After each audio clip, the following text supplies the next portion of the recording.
Hello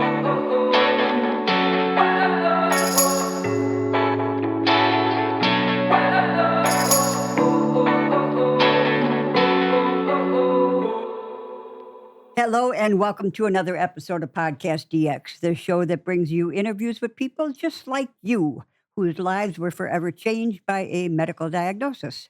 I'm Lita, and today I am also Ron, and today I am also Jean Marie, because they are not going to be with us today. Collectively, if they were here, we're the hosts of PodcastDX. On today's show, we are speaking once again with Chelsey Peat. Chelsey Peat was born with Sturge-Weber syndrome, a rare condition that led to multiple surgeries, including a life-saving brain surgery as an infant. Did we ever talk to you about that surgery? I don't remember, to be honest. I know we discussed it, and but I'm not sure how in detail we went. Okay, well, I'm going to have to go back and listen, and maybe we'll have to get you on to talk more about that. Because anybody that has a heart surgery as an infant or brain surgery as an infant is a warrior in my estimation. I mean, God bless. Well, despite doctors predicting significant limitations, Chelsey has defied those expectations throughout her life.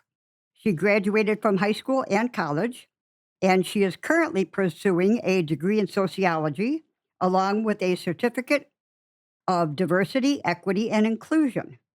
Very important topic to not just you, but I absolutely love that you're getting that.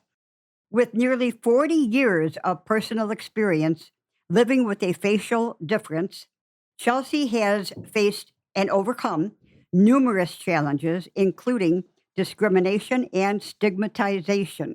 Did I say that right? Stigmatization. Yeah. Her deep understanding of these issues is reflected in her work with various organizations where she educates and advocates for individuals with facial disfigurements, differences, and disabilities. Chelsey's debut publication, Two Sides of a Face, drumroll, offers an inspirational narrative of her life. This memoir details her journey from childhood, marked by curiosity and challenges due to her condition, to her current achievements and advocacy work within the facial differences community. The book explores themes of self acceptance, self love, and resilience, highlighting pivotal moments that shaped her identity and empowered her to embrace her imperfections. Through personal anecdotes and her role as a mentor and a public speaker, Chelsey's story in Two Sides of a Face is not just about overcoming a facial difference, but about transforming adversity into advocacy. Her journey serves as a beacon of hope, encouraging deeper understanding and acceptance for all who feel marginalized due to their physical appearance. Welcome back to the show, Chelsey. Thanks for having me again, Lita. Very happy to have you. So I think the last time you were on our show, it was PC or pre-COVID. Could you tell us what's been going on in your world since last we spoke? But we'll talk about the book later. For sure. It seems like ages ago with COVID. Well, I've left healthcare. I'm no longer working in the emergency, which has its pros and cons, of course. Working on my degree, working on the book, obviously, and continuing my advocacy work, working with a multitude of people and organizations, as well as working through like a peer support role for a facial differences group here in Canada. So trying to get my face out there, excuse the pun, but That's trying to right. get my face out there as much as I can for the good stuff, for the good reasons. Right, good. Definitely. Have you been affected by any of the wildfires up in Canada? Close. There was one that happened a couple hours away in Jasper, one of our national parks. Yeah, we all heard Yeah, about that. That was a horrible one. yes, and I have family and friends of family. Like my grandmother knew someone who their house is no longer there and stuff. So definitely, thankfully, not anything personally, but I know of the troubles. Yeah. Oh, that's terrible. Yeah. Mhm. Well, we'll keep praying that it stays away from you. Definitely. And I know that you're a huge advocate for Face Equality International.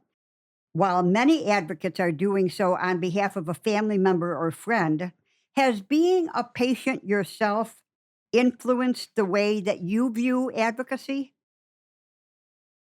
Oh, definitely.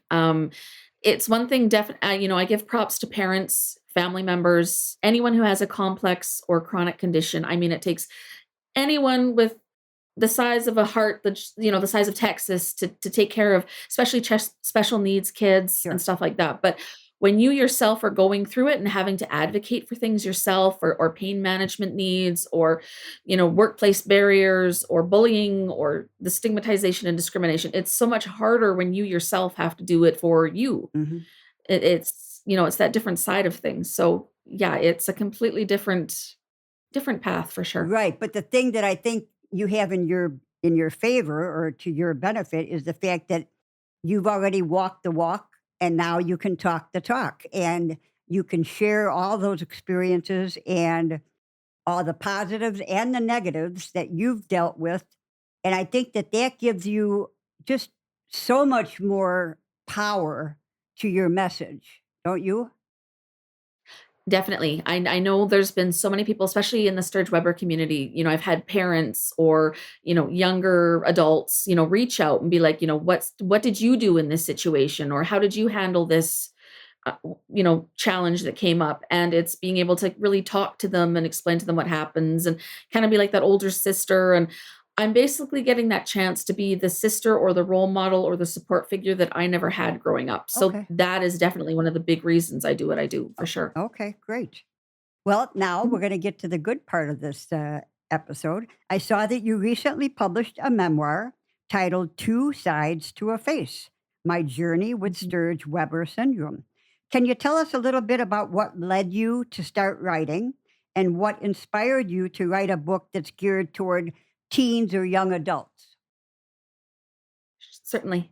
I have always loved writing. Writing is a personal therapy for me. And I've always had people kind of, ask me those questions of, well, what was it like when you did this? And, how do you feel about this? And like I mentioned earlier, having those people, younger people, kind of come up and go, well, how did you tackle this? And finally, it just kind of everything surged. And especially with the face equality aspect of getting ourselves out there and telling our stories and getting people to see the world from our point of view, that I kind of was like, I think it's time.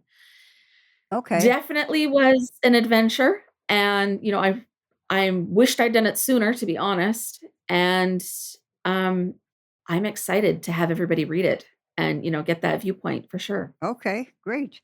And I don't know if you are the one that was responsible, but on social media, I noticed the graphics that came out with your book listing Chelsea's top tips for being a face equality ally. I love those. And I'm going to put those on our webpage for this episode. But there were five in total, I believe. Could you walk us through those? Of course. And yes, those are personal core values that, I mean, it's something that, especially with my work in advocacy and kind of sharing all of that, this is key things for that. So the first is educating yourself and others. That means, not just staring or ogling at someone, but learning about their congenital or acquired difference, but also the challenges that we face. The second is advocating for inclusivity, supporting policies, legislative initiatives for equal opportunities for those who are different. Speak up, challenge discriminatory behavior and language, stand up for those individuals that are not able to stand up for themselves. Support organizations, educating yourself and donating or volunteering with organizations that support those with facial differences, and foster empathy, encourage acts of kindness and acceptive and inclusive behaviors. It's that inclusivity aspect and working on that empathy. Don't treat us with special treatment. We don't need that toxic, tokenistic, ableism. Uh-huh. It's instead, taking the time to sincerely treat us with respect and inclusivity. Just because we look different doesn't mean we're of a different species. We're human too. We Right, just right. look a little different. Okay, thank you very much. I appreciate that. Of course. Well, what was the publication process like for you? Did you self-publish or did you work with the publisher? How was that? Technically self-published. It was kind of one of those organizations, you took everything to them, they finalized everything. But I had been trying to get my book out there, and that's the struggle I think most authors face. But so many people went, the regular publishers would go, your story's um, not enough. And I went, at what point is enough? Do you need to have your audiences sobbing? I'm not asking for that. I'm asking for you to take a chance on someone who's opening a completely brand new chapter of inclusivity. Facial equity is not discussed at all. So, getting our chance to tell our stories and get out there. And that's where I just said, fine, I'll do it myself. Okay, all right, fair enough.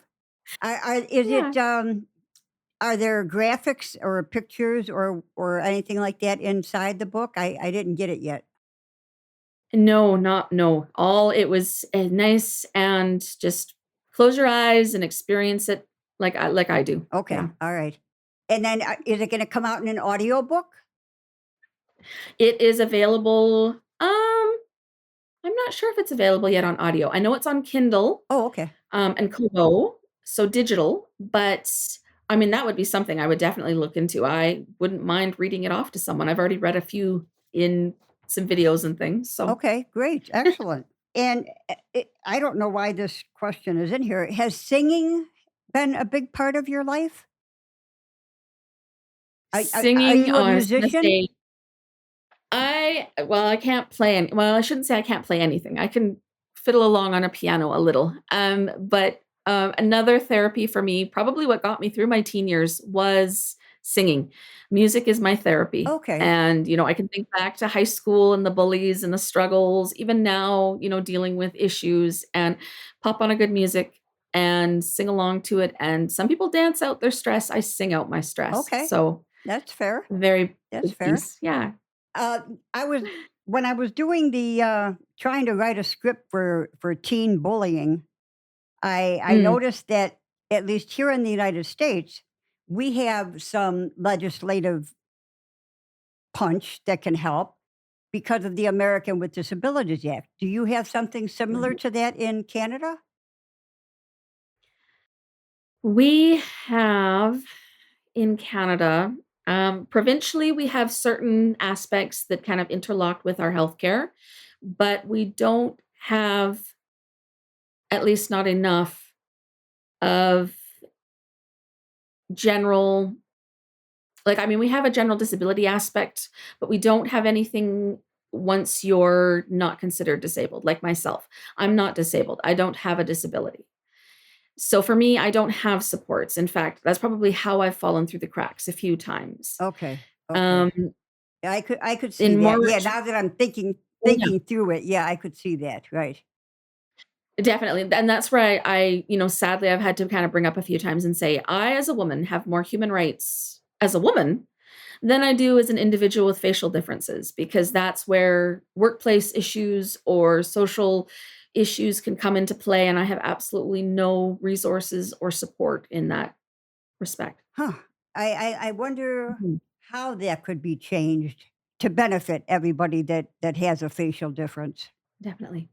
Looking into, I know I've looked in a little bit. I would have to go through, government policy makers and have things slightly edited and go through the processes with all of that. So I Just to mean, give you the it is just to give you the possible. support so that if you're in a job, let's say, and it's a job that interacts with the public and your boss is thinking, "No, I'm not even gonna hire her or him or whoever," um, that should be illegal.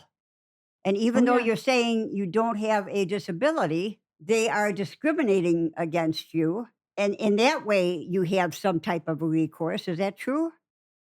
Yes, because as of right now, we don't, and I've even, recently had an instance like that with employment where, I didn't have any supports and I was just let go, and I had nothing unless I chose to go to court, which of course not everyone feels comfortable doing. No, right, So, right, right.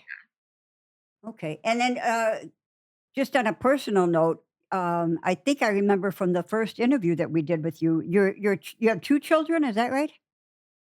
yes, And 2 they daughters. have been very supportive of you. I mean, they have to, you're the mom. But, are they at an age where they might be helping with the advocacy work? Oh, both my daughters. They've seen mom do it. We have to deal with those instances in Walmart if we're out shopping or somewhere and having to deal with the ogles and the stairs. But I've gone to my younger daughter's elementary school and I've had to deal with the children, really feeling awkward and dealing with it. So I've actually gone into the school and I've spoken in their classrooms and I've talked Okay. to people about facial differences and, treating everyone equally and all of that. And a lot of that work that I do has been reflected in the fact that, I mean, my youngest will happily walk up to someone and chat with them about my birthmark and, educate them on mom's purple skin. And, it's moments like that I feel like, okay, I am making a difference. Right, right, right. I mean, that's great that you got their constant support. I love that. Oh, yeah. Would you mind reading a little bit out of your book for us? I can, for sure. I can read a bit of the foreword. Would that work? Yes, it would. It would be The wonderful. prologue, I suppose? Of Can we see the cover of the book? Excellent. Thank you so much. Thank you. course. All right, so an excerpt from my prologue. Okay. No, it's not a burn. No, it's not contagious. Though sometimes I wish it was, just to keep all the frustrating oglers away. It's a birthmark, or port wine stain birthmark to be specific. However, it's not just a birthmark. No, my eye isn't going to pop out of my head. No, I haven't been attacked, at least not physically, although your facial reaction is enough. Mm. There is an actual condition. There's a whole history of mine that you know nothing about. Instead, you perceive and create your bias based on the extra blood vessels in my face. Whether I'm out shopping, going to parent teacher interviews, or even for a walk with my kids, the ogles and stares can get quite daunting, as I know my facial difference is not something people see every day. A huge challenge for myself growing up was learning that to the average person, I looked a bit scary, and I wasn't something that people saw very often. With age, however, I had to learn the ultimate teeter totter effect of educating, but also knowing when to stand on my own when it came to my self worth and not being pushed over by other people's uncomfortableness. I learned early on that much of society critiqued standards of beauty and individuals. Self worth often is the reason that the bullies and trolls felt they needed to put me in my place. Is that good or? Yes, thank you.